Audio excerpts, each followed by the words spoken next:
오늘의 주요 뉴스입니다.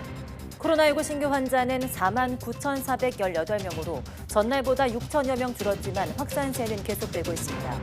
앞으로 2주 뒤 확진자 규모에 대해서는 연구팀에 따라 지금과 비슷한 수준일 거라는 전망과 함께 11만 명대로 늘어날 수 있다는 예측도 나왔습니다.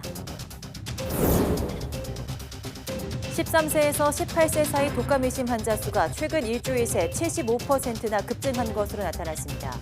1000명당 32.8명으로 유행 기준의 6.7배에 달했는데 7세에서 12세의 어린이 의심 환자도 1000명당 24명으로 전체 평균보다 크게 높았습니다. 어제 치러진 2023학년도 대학 수학 능력 시험은 지난해 수능만큼이나 어려웠다는 평가가 나왔습니다. 특히 수학 영역의 변별력이 커져서 당락의 최대 변수가 될 것으로 보입니다. 세계 3대 가상화폐 거래소 FTX의 초고속 파산으로 가상화폐 업계 전반이 위기를 겪고 있습니다. FTX 구조조정을 맡은 신임 CEO는 자신의 40년 경력에서 이렇게 완전한 기업 통제 실패는 본 적이 없다고 밝혔습니다. 아르테미스 1호 오리온 캡슐에 사람 대신 실린 마네킹 3개의 과학적 목적을 사이언스 투데이가 조명했습니다. 비행 과정에서 우주인이 맞게 되는 방사선 양을 확인하고 효모와 곰팡이 등 미생물을 통해 DNA 돌연변이 여부도 확인하는 정밀 장치가 설치되어 있습니다.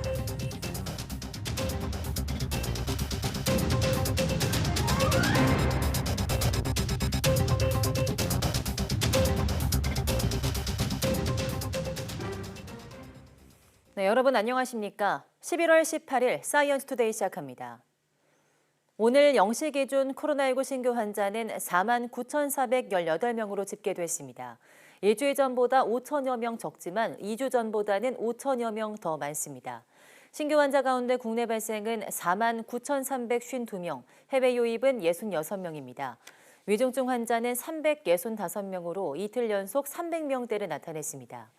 사망자는 63명으로 누적 사망자는 29,925명입니다. 코로나19 신규 환자 수가 2주 뒤인 이달 말에는 지금과 비슷하거나 소폭 늘어난 5만에서 7만 명대를 기록할 것이라는 예측이 나왔습니다. 코로나19 수리 모델링 태스크포스의 보고서를 보면 울산과학기술원 연구팀은 확산세가 최근과 비슷할 경우 2주 뒤 신규 확진자 수는 6만 2천여 명이 될 것으로 예상했습니다. 건국대 연구팀은 2주 뒤 신규 환자가 7만 1천여 명으로 완만한 증가세를 보일 것으로 전망했고 부산대 수학과팀은 앞으로 2주간 계속 감소세를 보일 거라는 긍정적인 예상을 내놓았습니다. 반면 권오규 국가수리과학연구소 공공데이터 분석연구팀장은 읍면동 단위 이동량과 최근 누적 확진자 수 등을 고려해서 2주 뒤 신규 확진자가 11만 명 수준까지 오를 거라고 전망했습니다. 최근 청소년 독감 환자가 일주일 새 75% 증가하는 등 독감 환자 수 증가세가 이어지고 있습니다.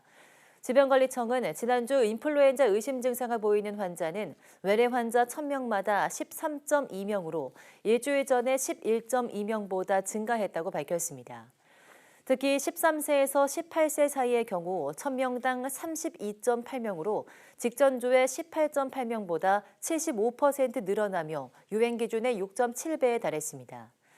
연령층별로 보면 7세에서 12세의 어린이가 1000명당 의심 환자가 24명으로 그 다음으로 높았습니다.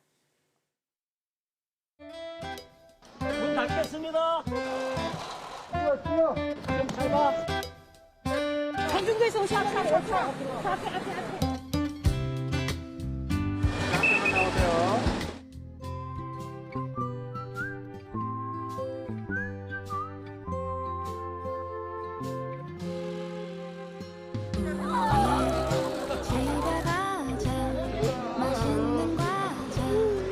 선물 보내겠다. 사가자 아끼지 말자 다 들고서 집으로 가자.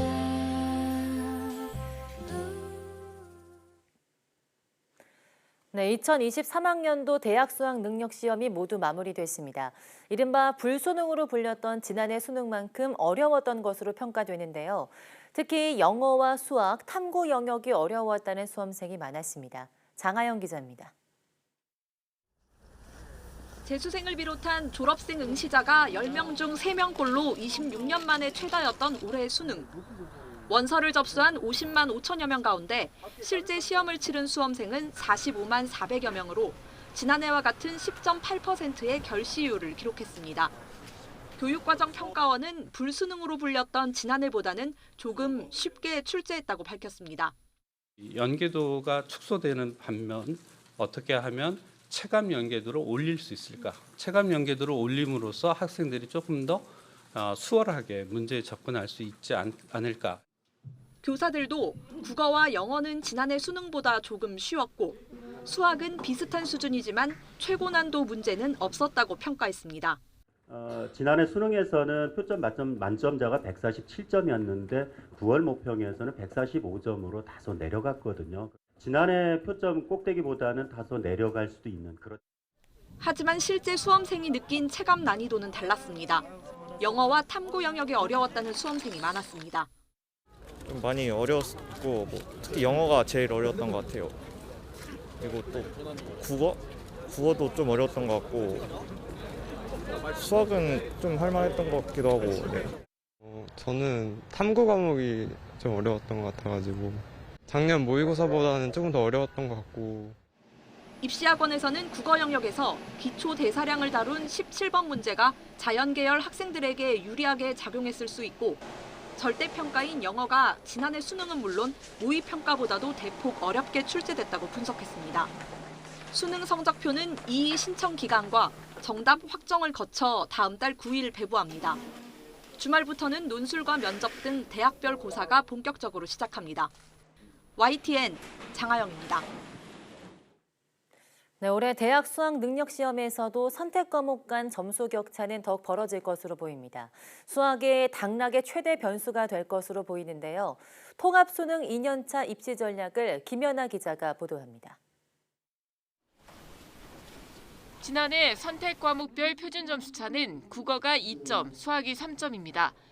똑같이 만점을 받아도 국어는 언어와 매체, 수학은 미적분이나 기하를 선택한 학생의 표준 점수가 더 높았습니다. 출제 당국은 선택 과목에 따른 유불리를 최소화하기 위해 노력했다고 밝혔지만 완전히 해결하기는 어렵다고 설명했습니다. 선택 과목에 대한 난이도 차이를 현재와 같이 조정하지 않으면 쉬운 과목을 택하는 학생들이 또 유리해지는 문제가 생기기 때문에 모든 선택 과목을 하나의 영역 점수로 산출하는 방식을 택할 때 지금 지적하신 유불리 문제를 완전히 극복하기는 사실은 좀 어렵다. 실제 올해 수능도 선택 과목 간의 점수 차는 더욱 벌어질 전망입니다. 특히 최상위권에선 수학의 미적분 표준 점수가 당락을 가를 가능성이 커졌습니다. 지난해에 이어 이른바 문과 침공으로 불리는 이과생 강세 기조 역시 확대될 것으로 보입니다. 문과생은 수시 전략이 최선일 수 있습니다. 다만 통합수능 2년차에 N수생 비율이 역대 최대였던 만큼 입시 전문기관들의 등급 예상치도 변동성이 있어서 대학별 고사에는 적극적으로 임해야 합니다. 통합수능 2년차에서 수능 등급의 어떤 그 예측이 대단히 어렵습니다. 또 빗나가는 경우도 많이 있기 때문에 너무 지나치게 어떤 그 수능 체제를 못 맞췄다라고 또 비관을 하면 어떤 그렇게 하면서 시험장에 안 간다라든지 이런 부분들을 조금 자제를 했으면. 또 대학과 학과별로 교차 지원 시 탐구 영역에 대한 페널티를 주는 곳이 있을 수 있어서 지원 전 확인은 필수입니다. 올해는 코로나19 방역이 완화하면서 지자체와 입시 기관들이 주최하는 대입 설명회들도 온 오프라인으로 활발하게 진행될 예정입니다. YTN 김현아입니다. 네, 수능 시험을 마친 수험생들이 홀가분한 마음으로 거리로 나왔습니다. 이태원 참사 이후 안전사고에 대한 우려가 커진 만큼 수험생이 많이 몰리는 지역에는 경찰이 집중적으로 배치됐습니다. 윤혜리 기자입니다. 시험에서 해방된 수험생들이 삼삼오오 거리로 모였습니다. 그간 쌓인 스트레스를 풀기 위해 목청껏 노래도 불러보고 홀가분한 마음으로 수험표를 들고 기념 사진도 남깁니다. 진짜 너무 후련해요. 다시는 보기 싫어요. 일단은 집 가서 쉬고 싶은데 롯데월드도 할인되니까 가고 싶어요. 진짜 고등학교 다니는 게 모두 다 씻겨 내려가는 것 같고 그거 너무 후련해요. 저 세븐틴 콘서트 가고 싶어요. 아직 논술과 면접 전형이 남았지만 오늘만큼은 마음 놓고 미뤄왔던 취미 생활을 즐겨봅니다. 열심히 준비해온 수능이었는데 후련한 마음이 들고요. 블랙팬서 2라는 영화가 개봉돼서 친구랑 같이 관람을 할 예정입니다. 코로나 재유행 여파에 간단히 외식만 하고 집으로 발걸음을 돌리는 수험생들도 있었지만 수능이 끝난 저녁 활기가 넘치는 거리 풍경은 3년 만입니다. 도심 곳곳에 많은 인파가 몰릴 걸로 예상되면서 경찰은 순찰 인력을 늘렸습니다. 정부는 서울 홍대나 강남 등 사람들이 많이 몰릴 것으로 예상되는 전국 70여 개 지역에 경찰관 700여 명을 배치해 안전사고에 대비했습니다. 이태원 참사가 발생한 지 보름 남짓. 무엇보다 안전사고에 대한 우려가 커졌기 때문입니다. 교육당국은 올해 연말까지 학생안전 특별기간으로 정하고 안전사고가 발생하지 않도록 생활지도에 나서기로 했습니다. YTN 윤혜리입니다. 네, 5년 전 포항에 5.4 규모의 지진이 발생한 이후 학교에서 안전장비 보급과 지진 안전교육이 활발하게 이루어지고 있는데요. 국제구호단체가 기업과 힘을 모아서 안전교육을 진행하고 가벼운 안전모를 제작해 학교에 보급하고 있습니다. 이윤재 기자가 취재했습니다. 비상 상황을 알리는 사이렌이 울리고 바닥에는 희뿌연 연기가 퍼집니다. 학생들은 교실에서 차례로 나와 복도 난간을 잡고 계단으로 이동합니다. 지진 발생에 대비한 대피 훈련인데 머리에는 모두 노란색 안전모를 썼습니다. 건설사와 국제구호단체가 힘을 합쳐 학생용 안전모 보급에 나섰습니다. 모르는 대처 방법을 더 정확하게 알게 되어서 좋았고 안 다치게 보호할 수 있어서 좋은 것 같아요. 전달된 안전모는 기존 제품보다 보관도 쉽고 더 가볍습니다. 비상 상황으로 고립됐을 때 위치를 알릴 수 있도록 호루라기와 무선 식별 장치까지 달았습니다. 대피 시에 두 팔을 자유롭게 하고 머리와 이제 뒷목 부분까지도 보호하게끔 하고 실질적으로 호각이라던가 RFID 칩을 내장을 시켜서 이제 재난 상황에서도 보호 장구 기능을 최대한 발휘할 수 있게끔. 학교는 방석 등을 활용해 머리를 보호하는 기존 방식보다 더 안전하게 대피할 수 있을 거로 기대했습니다. 5년 전에 있었던 지진 때문에 항상 우리 학교에서도 지진 대피 훈련이라든가 그런 재난 상황에서 대피 훈련을 많이 하고 있습니다. 학생들이 안전하게 대피할 수 있게끔 지도를 계속 하고 있고. 구호단체는 최근 3년 동안 포항과 경주 등 지진 발생 지역을 중심으로 안전모를 보급하고 안전교육을 진행했습니다. 어린 시절에 이런 안전교육이 그 어느 때보다 중요하다고 생각이 됩니다. 그래서 앞으로도 계속적으로 필요한 곳에는 저희들이 언제든지 가서 재난안전교육을 실시할 예정입니다. 최근 예상치 못한 자연재난이 잦아지는 상황. 안전교육과 보호장구가 만약의 상황에서 학생을 더 안전하게 지켜줄 수 있을지 주목됩니다. YTN 이윤재입니다.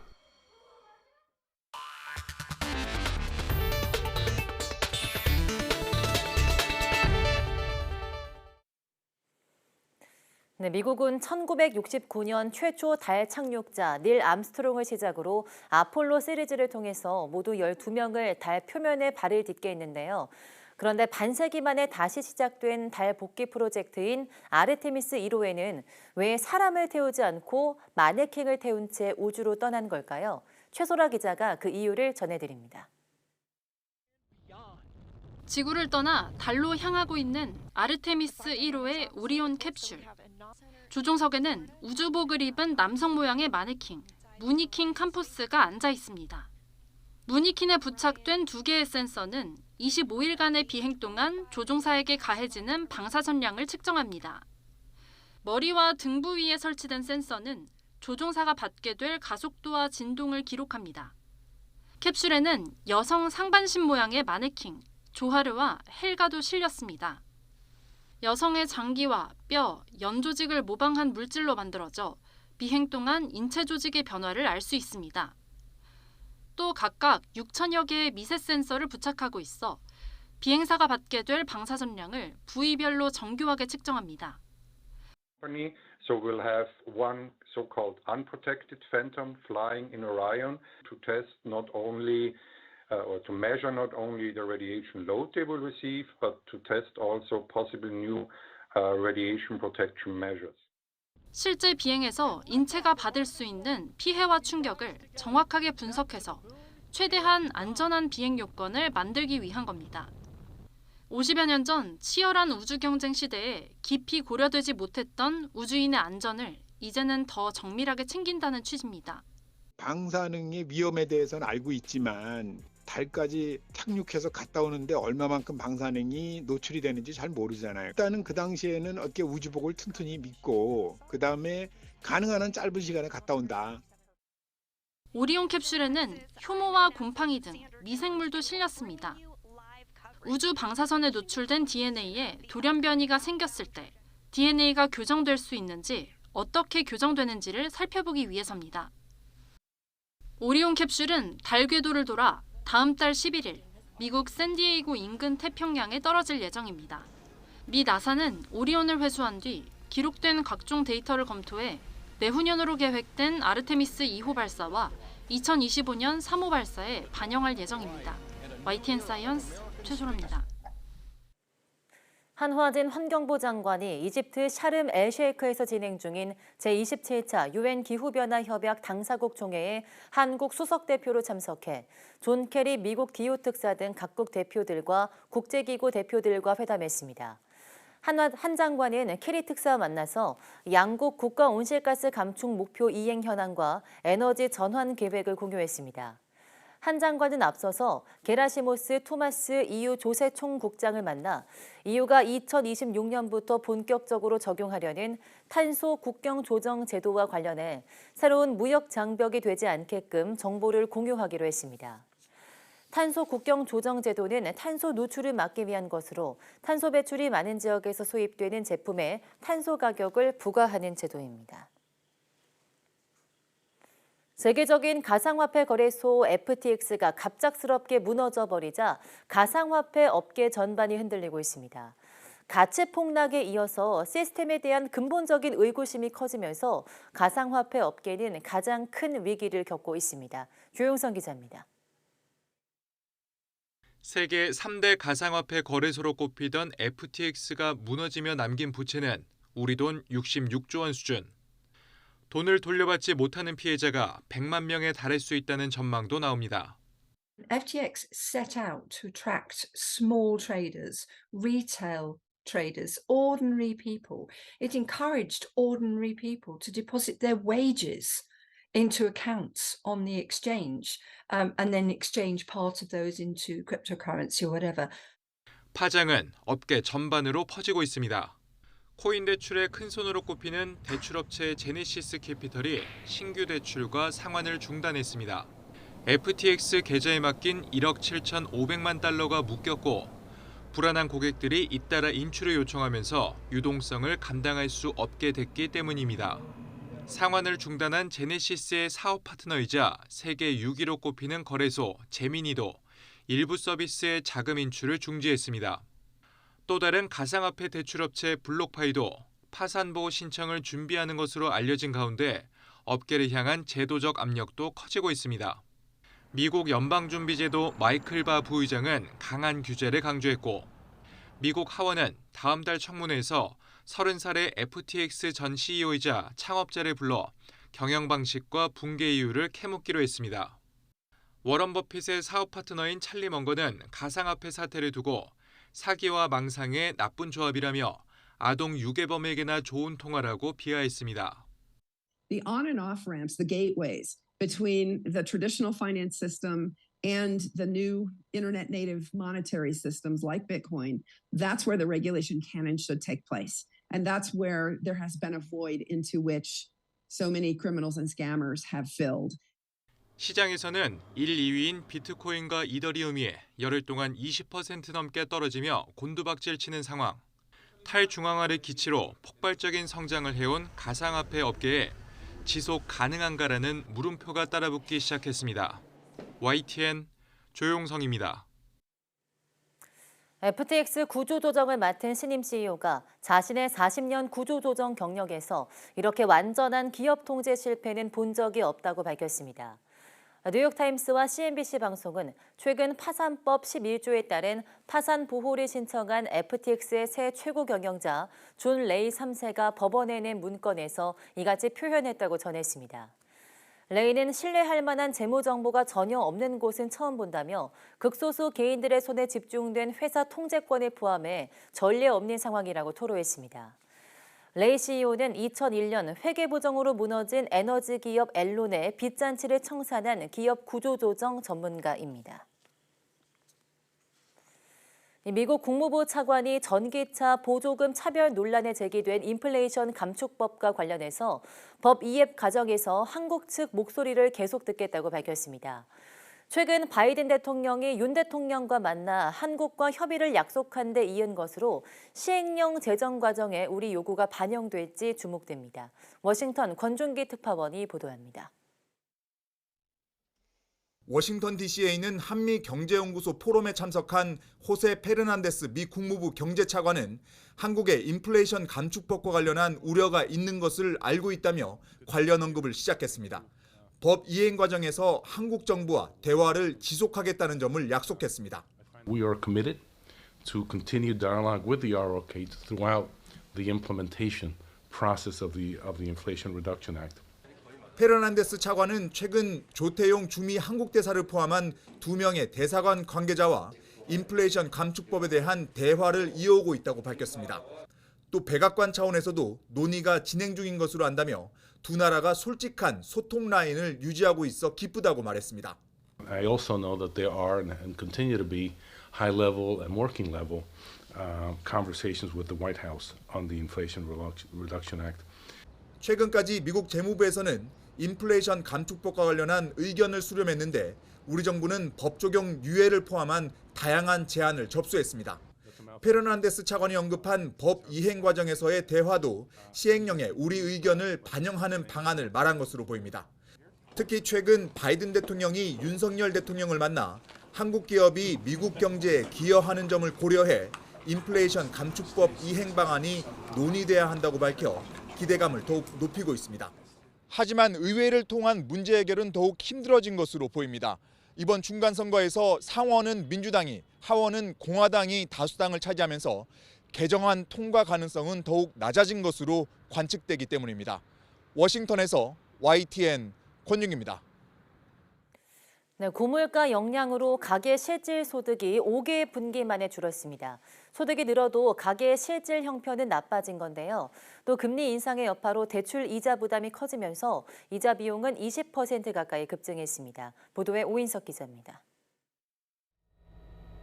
지난 3분기 월 평균 가구 소득은 486만 9천 원으로 1년 전과 비교해 3.0% 늘었습니다. 하지만 물가 변동의 영향을 제거하면 실제 소득은 2.8% 감소했습니다. 고물가 탓에 가계의 실제 소득이 5분기 만에 마이너스로 돌아선 겁니다. 3분기 소비자 물가는 1년 전보다 5.9%나 올랐습니다. 가계 소비 지출도 제자리 걸음을 했습니다. 3분기 가구당 월 평균 소비 지출은 270만 2천 원으로 1년 전보다 6.2% 증가했지만 물가 상승 영향을 뺀 실질 소비 지출은 0.3% 증가에 그쳤습니다. 먹거리 물가가 오르면서 가계 소비가 늘지 않은 것으로 분석됩니다. 대출 금리가 오르면서 이자 비용은 19.9%나 늘었습니다. 3분기 기준으로 2018년 이후 증가율이 가장 높았습니다. 이자 비용 같은 경우에는 아무래도 주택담보 어떤 대출 비중이 크기 때문에 그쪽이 좀 더 최근에 이제 뭐 금리 인상이 영향이 좀 있지 않나 이렇게 말씀드립니다. 소득 분배는 악화했습니다. 상위 20% 가구와 하위 20% 가구의 소득 격차는 5.75배로 1년 전보다 0.41배 증가했습니다. 5분위 배율이 커진 것은 소득 분배가 그만큼 악화했다는 의미인데 특히 하위 20% 가구 소득은 유일하게 줄었습니다. 지난해 3분기 지급했던 코로나19 지원금이 올해는 지급되지 않은 것이 큰 영향을 끼쳤습니다. 반면 상위 20% 가구 소득은 3.7% 늘며 다른 분위에 비해 가장 많이 증가했습니다. YTN 오인석입니다.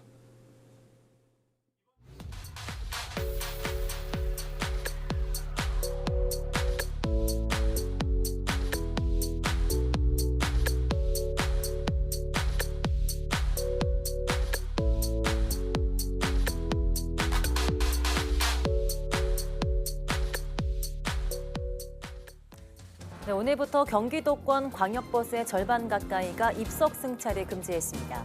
안전을 우려한 조치인데요. 정부가 버스 증차와 기사 충원 등 대책을 내놓았지만 시간이 좀 걸릴 것으로 보입니다. 오늘 퇴근길도 출근길 못지않게 큰 혼잡으로 불편을 겪을 것으로 예상되는데요. 경기버스 정보 앱에서 대체 노선을 확인하시거나 자녀 좌석수를 확인하신 후 나오시는 것도 좋을 것 같습니다. 뉴스 마칩니다. 함께해 주신 여러분 고맙습니다.